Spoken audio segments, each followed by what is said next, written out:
শেষ পর্যন্ত নিজের জন্য বাঁচুন। আমি শিখেছি নিজের জন্য বাঁচতে হয়। আমি জীবনে অনেক কিছুর ভিড়ে হেঁটেছি, অনেক মুখ চিনেছি, অনেক কথা কানে এসেছে, কিছু সরাসরি, কিছু ফিসফাসে। প্রথম প্রথম খুব লাগতো, ভেতরটা যেন কেউ কুচি কুচি করে ছিঁড়ে দিত। চোখের সামনে হাসি, পেছনে বিষ, এই দ্বিমুখী আচরণ আমায় অবাক করত।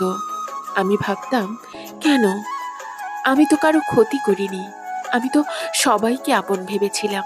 তারপর একদিন বুঝলাম, সবাই আপন হয় না, সবাই আপনার ভালো চায় না। অনেকেই অপেক্ষা করে কখন আপনি হোঁচট খাবেন, কখন আপনি ভেঙে পড়বেন, যাতে তারা আড়ালে দাঁড়িয়ে নীরব আনন্দে ভাসতে পারে। আমি তখন সিদ্ধান্ত নিলাম, আর নয়, নিজের শান্তি, নিজের সম্মান এবার নিজের হাতে রাখবো। কারো কথায় কান দিব না, কারো ছোট করে দেওয়া ভ্রুকুটি আমায় স্পর্শ করবে না। যখন কেউ বলেছে তুমি পারবে না, আমি আর পাল্টা জবাব দেইনি, শুধু মন খুলে হাসছি। কারণ আমি জানি তারা আমার গল্পের লেখক নয়। আমার গল্প আমার সৃষ্টিকর্তা নিজেই লিখবেন।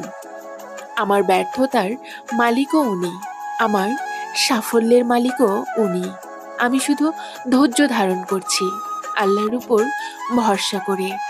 আমি শিখেছি সব প্রশ্নের উত্তর দিতে নেই, সব অপমানের প্রতিবাদ করতে নেই। চুপচাপ নিজের কাছে চুপচাপ নিজের কাজ করে যেতে হয়।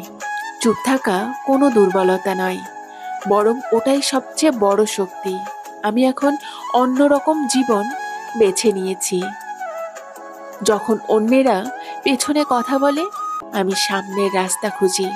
যখন ওরা আমাকে ছোট করে, আমি আরো উঁচুতে উঠি। আর যখন বিষ ছড়ায়, আমি গন্ধ শুকি গোলাপের।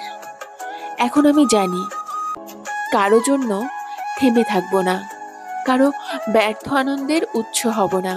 আমি এখন সময় বের করি নিজের জন্য, এক কাপ চায়ে মুগ্ধ হই, নিজের প্রিয় কুরআন পড়ি, জানালা দিয়ে আকাশ দেখি, পুরনো ছবিতে হারিয়ে যাই। আমি বাঁচি, নিজের জন্য বাঁচি।